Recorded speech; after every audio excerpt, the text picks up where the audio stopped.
नमस्कार मंडळी, आपण बनवत आहोत जामुन चाट। त्यासाठी मी जांभळं अशी कापून घेतलेली आहेत। इथे घेतले आहे बर्फ, काळं मीठ, साखर, पुदिन्याची पानं, लिंबू आणि इथे मीठ आणि लाल तिखट असं मिक्स करून घेतलेलं आहे।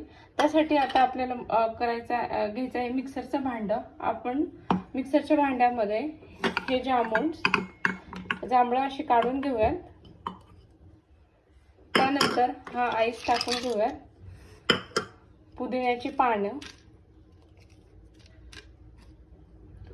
लिंबू पिळूयात त्याच्यामध्ये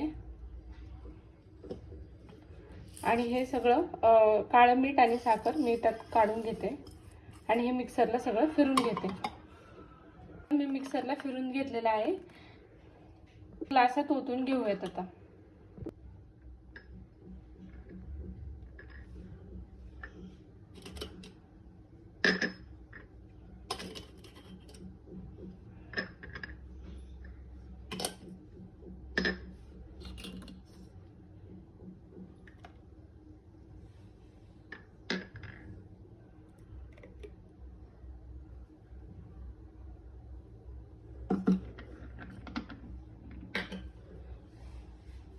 अशा प्रकारे आपला जामुन शॉट तयार झालेला आहे।